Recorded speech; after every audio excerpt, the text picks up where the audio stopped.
اندھیری رات میں یہ کیا کرتے تھے؟ امام حسین کے خیموں کی حفاظت کرتے تھے. کہ ایک رات تھی، مولا کے کسی صحابی کو سایہ نظر آیا. اس نے سوچا شاید لشکر یزید میں سے کسی نے اٹیک نہ کیا ہو. کہتا ہے میں نے سائے کا پیچھا کیا، آگے بڑھا تو کوئی اور نہیں، میرا آقا میرا مولا امام حسین تھے. آگے بڑھا تو مولا کی آواز ہے میرا پیچھا کر رہے ہو؟ کہ نہیں مولا آپ کی حفاظت میں آیا ہوں. کہتے امام نے اشارہ کیا آگے آؤ. آگے بڑھا. اب عبداللہ نے میرے ہاتھ کو تھاما، جس طرح ایک دوست دوسرے دوست کے ہاتھ کو تھامتا ہے، اور اسی طرح چہل قدمی کرنے لگے. اس رات میں چاند چمک رہا تھا اور اپنی پوری روشنی سرزمین کربلا پہ ڈالی ہوئی تھی. امام نے مجھے کہا سامنے وہ دو پہاڑیاں نظر آ رہی ہیں. جی میرے مولا. پر میں حسین کہہ رہا ہوں اس پہاڑی کے پیچھے ایک بھی یزید کا سپاہی نہیں ہے. میں ابھی بھی بیعت اٹھا رہا ہوں. یہ واقعہ ہے چراغ وراغ بجھانے کے بعد. تو جوان ہے، تیرے بچے ہیں، اب بھی جانا چاہتے ہو تو چلے جاؤ، پہاڑی کے پیچھے کوئی سپاہی نہیں، اور میں کسی کو نہیں بتاؤں گا. اب مولا آزما بھی رہے بار بار نا، تو اس کی آنکھوں میں آنسو آگے. مولا کیسی باتیں کر رہے ہیں، میں اور آپ کو چھوڑ کے چلا جاؤں؟ کہتا پھر اسی طرح باتیں کرتے کرتے مولا واپس آئے. امام نے کہا مجھے اپنی بہن کے خیمے میں جانا ہے، آپ ذرا آگے چلے جائیے. میں نے کہا جی مولا. میں چلا گیا حبیب کے خیمے کی طرف. مولا جیسے خیمے میں گئے تو مجھے سیدہ زینب کی ایک آواز سنائی دی کہ جیسے بھائی سے ملی. پہلا جملہ یہ کہا کہ مولا حسین کیا آپ کو اپنے اصحاب پہ بھروسہ ہے؟ ایسا تو نہیں کل یہ آپ کو چھوڑ کے چلے جائیں. امام نے فرمایا بہن زینب گھبرانے کی ضرورت نہیں، اللہ نے جیسے اصحاب مجھے دیے کسی کو نہیں دیے. اس نے یہ بات سن لی، سیدھا گیا حبیب کے خیمے میں. حبیب نے دیکھا چہرہ مرجھایا ہوا، آنکھوں میں آنسو بھرے ہوئے. کہا کیوں رو رہے ہو، کیا ہوا؟ کہا حبیب زہرا کی بیٹی کو ابھی بھی ہم پہ بھروسہ نہیں ہے. کہا کیا کہہ رہے ہو؟ کہا بھائی کو کہہ رہی تھی کہ حسین کہیں کل تجھے چھوڑ کے تو نہیں چلے جائیں گے. جناب حبیب نے آواز دی زہیر، جون، بریر، سارے جمع ہو جاؤ. حضرت عباس نے کہا حبیب ابن مظاہر کیا؟ کہا مولا یہ بنو ہاشم کا معاملہ نہیں، ہم اصحاب کا معاملہ ہے.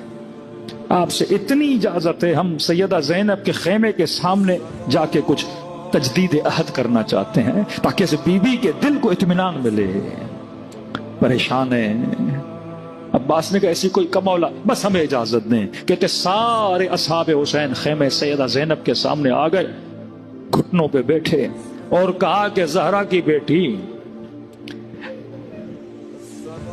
آقا حسین کی بہن، ہم گواہی دے رہے ہیں کہ جب تک ہم اصحاب زندہ ہیں حسین کے بدن پر آنچ بھی آنے نہیں دیں گے.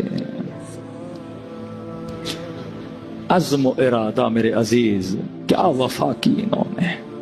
سعید نے 17 تیر بدن پہ کھائے، ایک تیر امام حسین کو لگنے نہیں دیا. تبھی چھٹے امام فرماتے اگر ایسے 22 بھی میرے پاس ہوتے میں کب کا قیام کر دیتا. آپ وہ نسل ہو جس نے امام زمانہ کا سپاہی بننا ہے. بڑے مظلوم ہیں آپ کے آقا عبداللہ الحسین، بڑے مظلوم ہیں، لیکن بڑے خوش نصیب تھے حسین کے صحابی. حبیب تو چلا گیا، تو نے حسین کی غربت کو دیکھا نہیں. بریر تو چلا گیا، تو نے حسین کا رونا دیکھا نہیں. جناب جون آپ چلے گئے، لیکن عباس کے لاشے پہ حسین کے چیخنے کی آوازیں آپ نے سنی نہیں.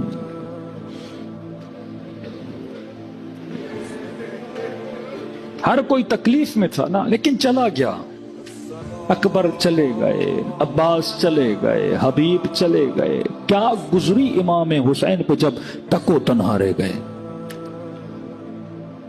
کہتے شب عاشور ہر خیمے میں جاتے تھے، کبھی بیبیوں کے خیموں میں، کبھی بھتیجوں سے ملنے، کبھی بھانجوں سے ملنے، کبھی اصحاب کے خیمے میں.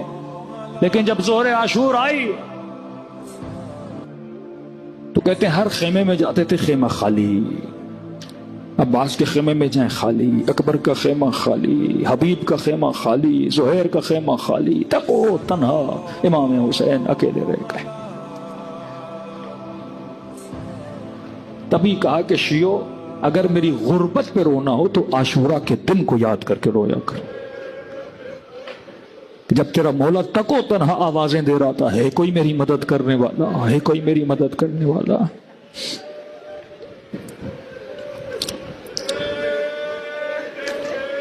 تبھی چوتھے ماہ فرماتے کثرت سے میرے بابا کو سلام کر۔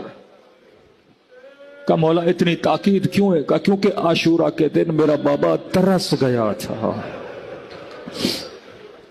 کوئی آئے میرے بابا کو سلام کرے۔ جب تو سلام کرتا ہے میرے بابا کے کلیجے کو ٹھنڈک ملتی ہے۔